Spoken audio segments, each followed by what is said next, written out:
It means ending financial speculation and redirecting investment to productive, sustainable enterprises devoted to meeting community needs.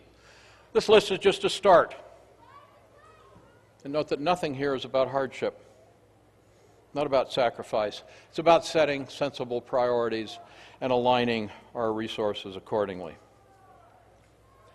Now, we hear frequent reference these days to a distinction between the Wall Street economy and the Main Street economy. That difference is crucial. Wall Street is in the business of using money to make money for people who have money, without the burden of producing anything of value in return. Wall Street corporations are all in this same business, creating phantom wealth to generate unearned claims for the few against the real wealth of the many. It is an act of theft, and it should be so treated.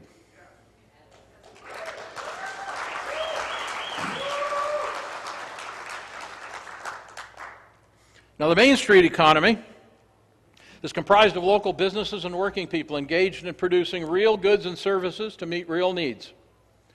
Main Street has been battered and tattered by the predatory intrusions of Wall Street corporations. It is, however, in revival as communities all across the nation rally to declare their independence from Wall Street and rebuild the community-serving economies they once knew.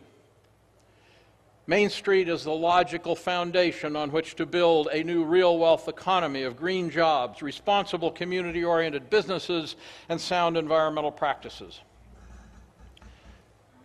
Now, bringing down Wall Street to liberate Main Street is no small challenge.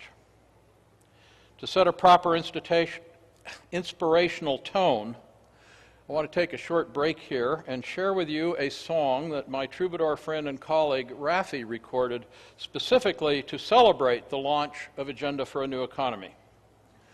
It's called No Wall Too Tall. After the song, I'll say a bit more about how we the people can bring down Wall Street and get on with creating the world we want. Now, this tune's got a good rhythm, so if any of you feel like getting up to dance, go for it, please.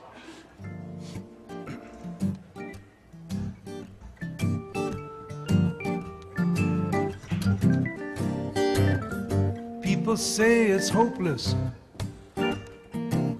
Money rules the world. A little louder. Get up. It rules let's with an iron hand, and we're helpless in its hold. People say you're crazy. You can't break that wall. It's too old, too big, too strong. Never gonna fall. I say, think of the Iron Curtain. Remember Berlin.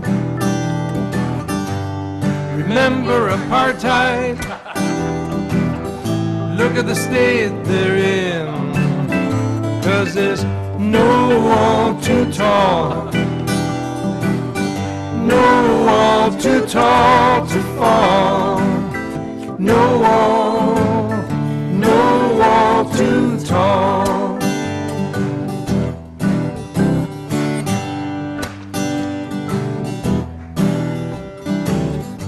Money vendors crowd the temple. Survival crowds the heart.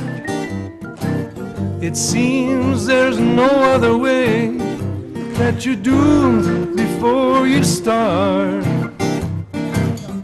But we know a greater power in the hearts of the young and the old.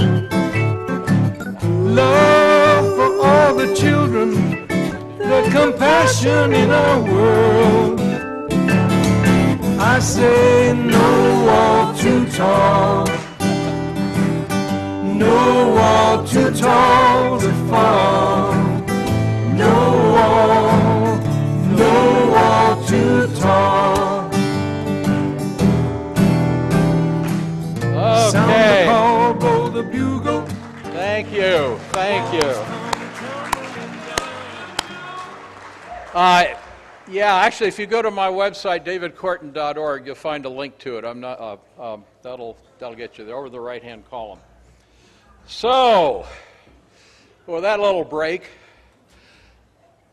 you know, one of the this work can be a little stressful sometimes, but you meet the greatest people, and we need to take every opportunity to have a little fun. So let's do our dancing while we're demonstrating.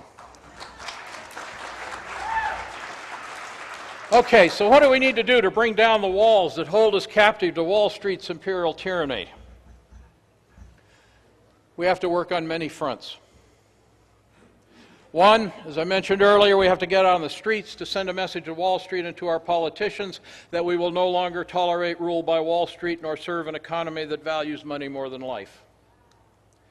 At the same time, we have to accelerate the work that many of you are already doing to create healthy Main Street economies that mimic the dynamics of healthy, locally rooted ecosystems to optimize the health and the well-being of people, community, and nature. And this, of course, is what the Green Festival is all about. It is the work of Green America, Global Exchange, and so many, many other organizations represented here. The distinction between Main Street businesses and Wall Street corporations begins with values. My dad was a local businessman down in Longview, Washington, just south of here. He owned and managed a successful music and appliance store. My dad loved to make money, but he also taught me that if you're not in business to serve your customers in your community, you have no business being in business. The value of service to community is foundational to what distinguishes Main Street businesses from Wall Street corporations. Local entrepreneurs and business owners need a fair profit to survive, but their primary return comes from having a place of respect in a healthy local community with a healthy natural environment. Relationships are primary. Profit and money are means, not ends. We're discovering the extent to which healthy local economies contribute to growing the relationships of healthy communities. Researchers report, for example, that a person shopping at a farmer's market has 10 times more conversations than one shopping at a supermarket. Any of you have that experience? I sure experience it when I go to my farmer's market on Bainbridge. I can hardly get my shopping done for all the cool conversations. Now, as the Wall Street economy disintegrates, the communities with the best prospects are those that are declaring their independence from Wall Street, as many communities are already doing.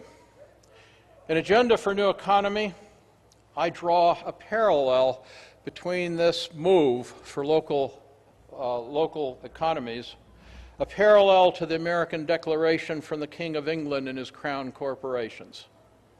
We are now declaring our new Declaration of Independence from Wall Street corporations.